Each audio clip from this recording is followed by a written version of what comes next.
Olá, queridos, graça e paz, aqui é o pastor Paulinho, de volta do canal Ouvir pela Palavra.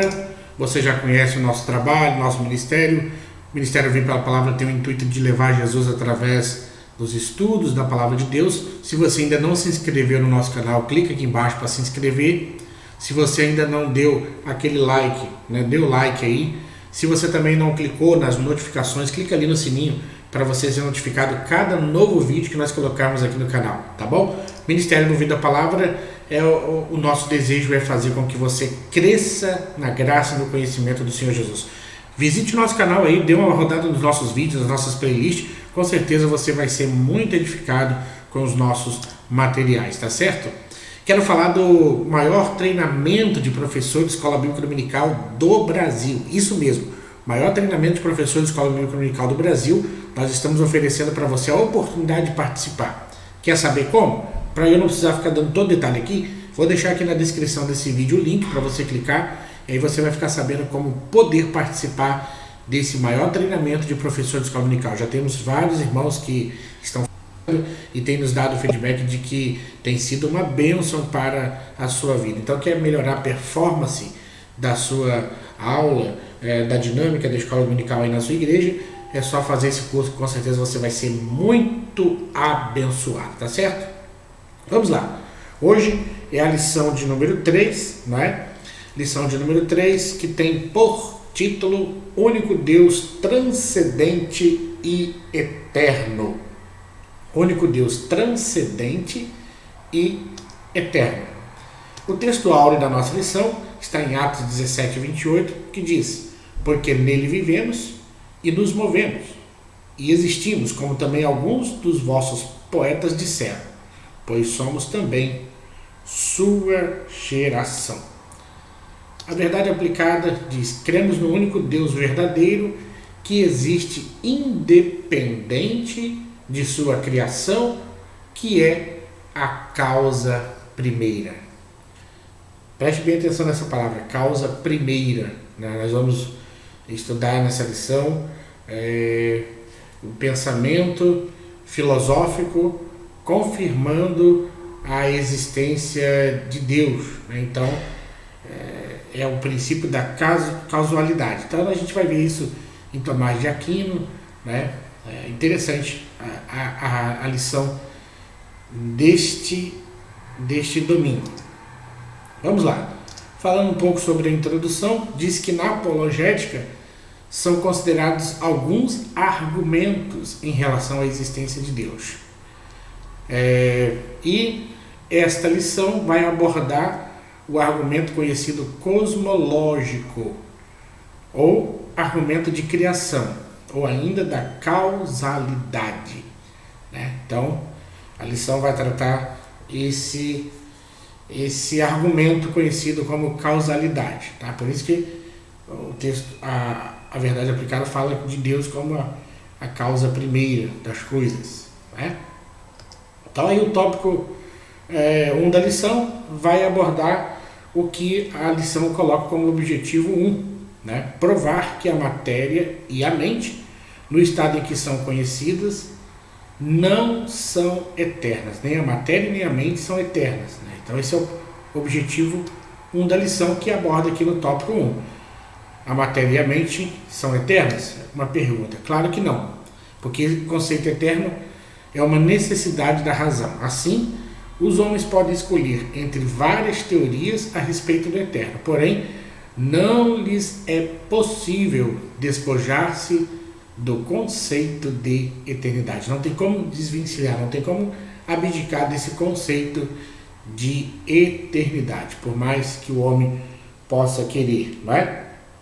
Então nós vamos lá nesse ponto, entendendo que a sucessão de acontecimentos provoca a elaboração da noção de tempo, e a noção de tempo infinito faz pressupor a eternidade. Agora, o tópico 1 vai dizer que no universo, todo objeto que é conhecido teve um princípio em algum tempo. E esse progresso científico estabelece de modo convincente que tudo aquilo que os sentidos humanos percebem teve um princípio e é de natureza composta, derivada e dependente. Então a ciência afirma que houve um período em que a Terra, o mar e a atmosfera misturados entre si formavam uma coisa nebulosa, né? Isso que a ciência afirma. Agora, atentamos aqui para o que Alistair McGrath, né? Ele escreve. Quando ele escreve sobre as origens do universo, ele diz que a criação é um tema fundamental da fé cristã, pois afirma que Deus criou todas as coisas do nada. O universo não existe desde toda a eternidade. Ele passou a existir num instante determinado. E esse é o ponto comum.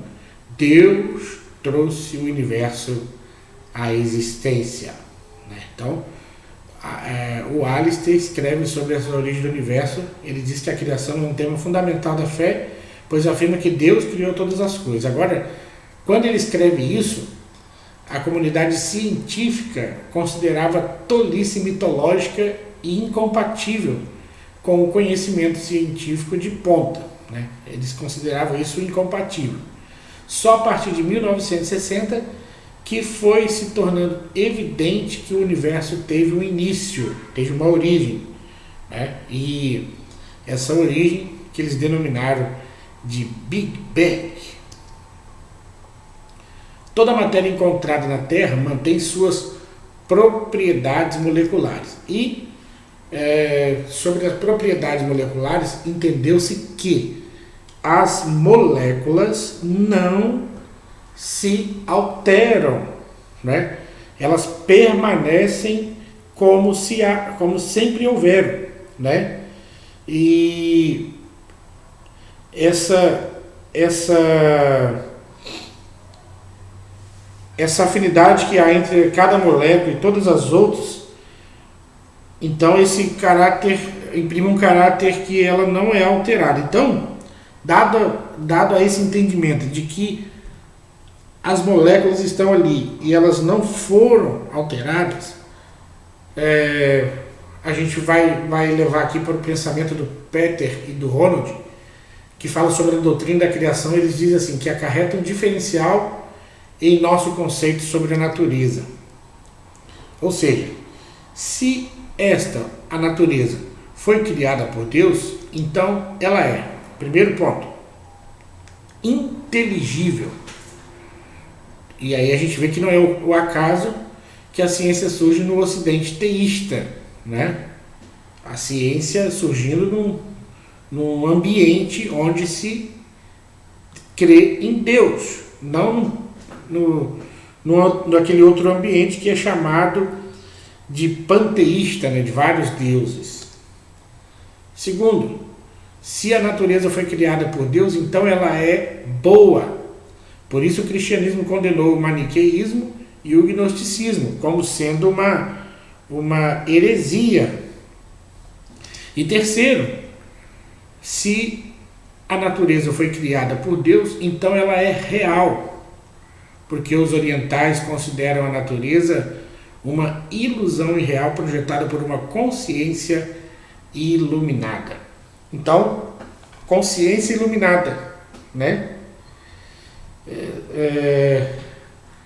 Os orientais consideram que a natureza é uma ilusão irreal projetada. Interessante, né?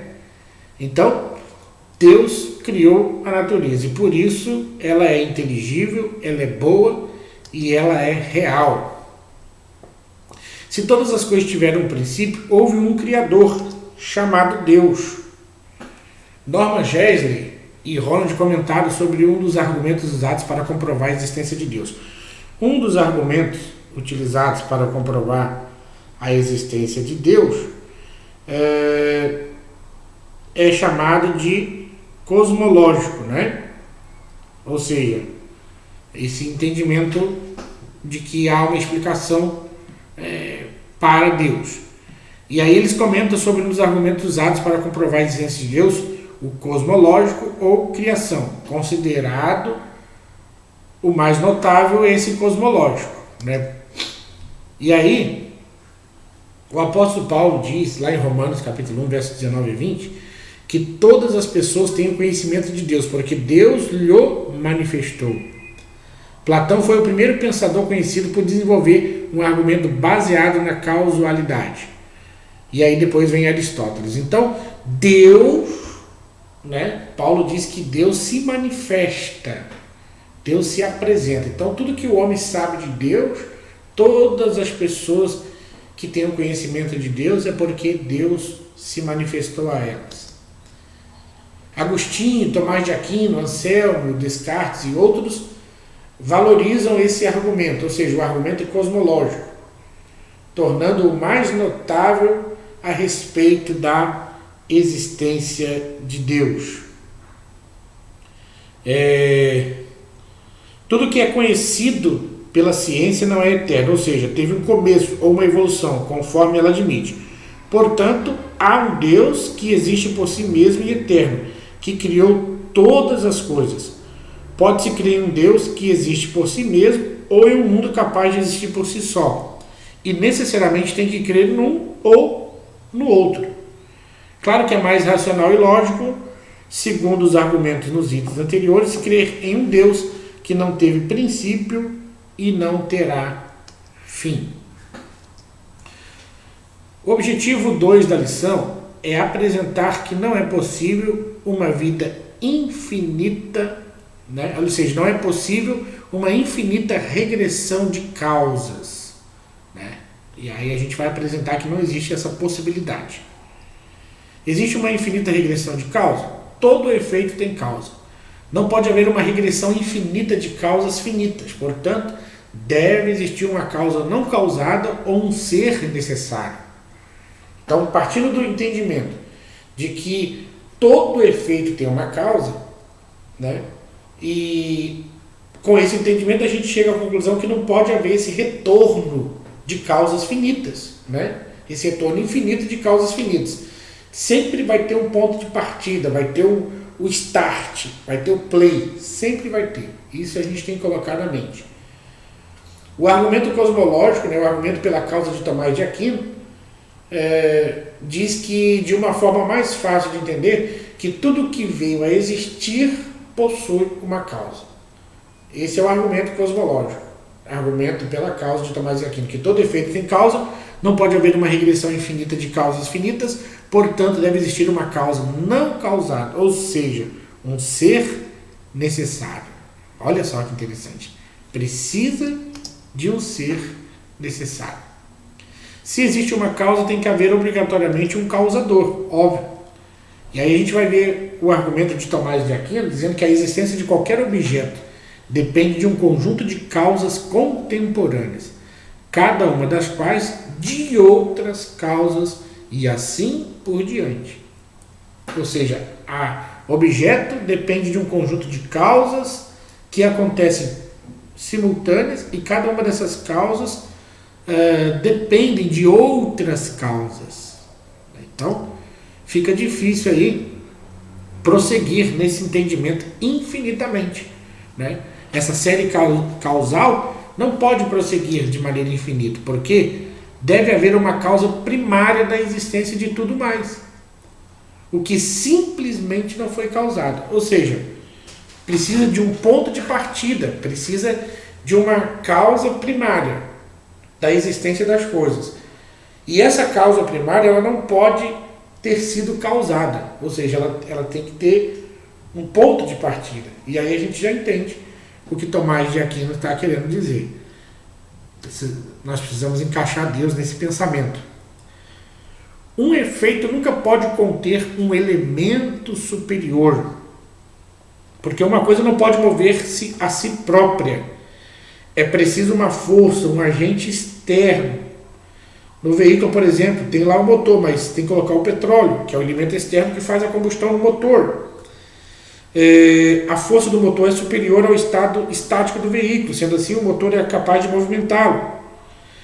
Então, ficar fazendo uma regressão infinita de forças é algo sem sentido, né? Aí Tomás de Aquino afirma que um relógio não pode funcionar se não tiver uma mola. Mesmo que esse relógio tivesse um número infinito de engrenagens. Ele conclui que deve haver uma causa primeira de movimento em toda série causal. Tem que ter aquilo que fez o movimento, que causou o movimento. Porque o movimento em si, ele é causado. Né? As coisas não se movimentam sem ter um start, algo que inicie esse movimento. É isso que ele quer dizer.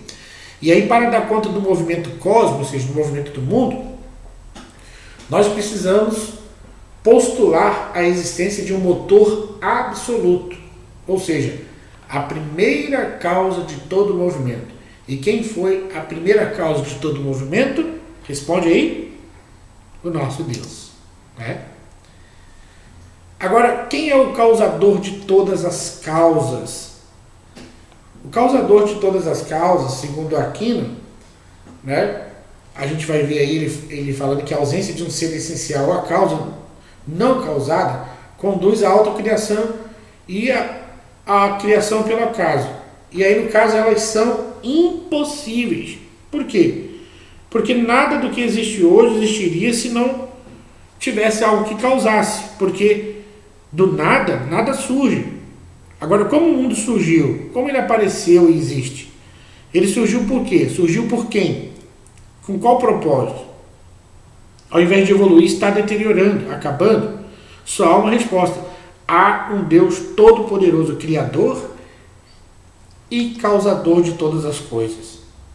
Olha que interessante que Tomás diz que um círculo de causa exigiria que um elo da cadeia estivesse simultaneamente causando a existência e tendo uma existência causada. Potencialidade produzindo realidade. E isso não é possível. O nada não pode causar alguma coisa. Então, um círculo de causas vai exigir um elo da cadeia que estivesse simultaneamente causando existência e tendo uma existência causada. Causando e tendo uma existência causada. Olha só. Potencialidade produzindo realidade, e isso não é possível. Porque o nada não pode causar coisa alguma. Né? Ponto 3 da lição. Objetivo 3 da lição. Mostrar que existe uma grande primeira causa da qual procede todas as coisas. E qual é essa grande primeira causa? Deus. Nós vamos ver isso. Existe uma grande primeira causa. A convicção de uma grande primeira causa, digna de ser chamada de Deus e adorada como tal, é a explicação que podemos dar de forma mais racional. A existência da vida e da mente, no sentido moral, aponta de maneira inequívoca para um autor vivo, um autor inteligente, um autor moral. Né? A superfície do mundo material e imaterial na mente e na matéria se vê o sinal de um Criador. Mas um Criador o quê? Consciente, onisciente e de infinita pureza, maior do que o homem e do que o universo, anterior a todas as coisas e sobre todas elas. Precisa de um Criador consciente, onisciente, de infinita pureza, maior que o homem, do que o universo, anterior a todas as coisas e sobre todas as coisas. Olha que interessante. Apontando para Deus. Porque a beleza da natureza, a complexidade da mente humana, a perfeição do sistema nervoso, o movimento da Terra, as estações do ano, a multiforme variedades de plantas, as diversas cores existentes, tudo isso aponta para um ser com superior inteligência. Né? A ordem e sistemas tão bem definidos e ordenados no universo são sinais de um Criador inteligente. E quem é esse Criador inteligente? Deus. A primeira causa de tudo, ela deve ser livre. A primeira causa deve ser livre, pois não pode ela mesma ter sido causada. Seria absurdo buscá-la entre os efeitos. A primeira causa, na verdade, deve estar em todo o universo, porém, ao mesmo tempo, deve encontrar-se fora do universo e deve ser anterior a ele. As pesquisas antropológicas revelam que entre os povos primitivos há uma crença comum em um ser que criou todas as coisas. Você vê, isso já está lá nos povos primitivos, essa necessidade de crer que existiu um ser que criou todas as coisas. E na vasta maioria das civilizações, em todos os tempos e lugares, as pesquisas têm encontrado uma crença em alguma espécie de Deus. A capacidade humana para reverenciar e adorar algo ou alguém parece ser inata, ou seja, já vem com o ser humano essa necessidade de reverenciar, de adorar algo ou alguém. Já vem com o ser humano. E nós sabemos que Deus, quando nos criou, Ele já colocou esses dispositivos em nós, que nos faria voltar para Ele, estar na sua presença e ser abençoado por Ele. A primeira causa deve ser perfeita. Observe-se no universo a existência de uma pirâmide de seres, desde o menor dos seres vivos até o maior ser humano, em grau sempre crescente de perfeição. Deve existir também um ser final que é absolutamente perfeito, a fonte de toda a perfeição. E esse ser é quem? É Deus. E a gente vai ver o caráter de Deus expresso na Bíblia, mostrando os atributos de um ser perfeito, sem começo ou fim, está lá em Isaías 43:10, imutável, não mente, não se contradiz, não peca, não falha, é justo, imparcial, puro, santo, correto, ético, perfeito em tudo, fiel, bom, soberano, o Criador de tudo, e que a sua palavra é eterna. Qualidades estas não encontradas em nenhum outro ser. Os deuses de outras religiões, daquelas teologias que nós conhecemos, eles não declaram possuir estas qualidades. Concluindo a nossa lição, Salmos 14, verso 1. Disse o nécio no seu coração, não há Deus. E essa expressão nécio não limita a aplicação do verso apenas ao ateu, literalmente, mas também àqueles que vivem como se Deus não existisse, que resolveram desconsiderar a realidade de Deus e do seu governo, ou seja, eles preferem viver como se Deus não existisse. E aí eles estão enquadrados, porque eles também estão dizendo que Deus não existe. Então que essa lição nos capacite a responder aos que nos pedem a razão da esperança que há em nós, como também despertar-nos para um relacionamento com Deus contínuo e progressivo. Tá certo? Nós vamos ficando por aqui. Quero pedir para você se inscrever no nosso canal, clicar no sininho para as notificações, compartilhar os nossos vídeos. Se você também não se inscreveu no nosso canal, se inscreva aí. Quero também pedir para você deixar o seu comentário de como essa lição tem sido para a tua vida. Quer saber como fazer o maior treinamento de professor de Escola Bíblica Dominical do Brasil? Está aqui o link na descrição para você clicar, que é um seminário de Escola Bíblica Dominical aí na sua igreja. É só contactar conosco, tá bom? Um beijo no seu coração e até o nosso próximo encontro, se Deus assim nos permitir.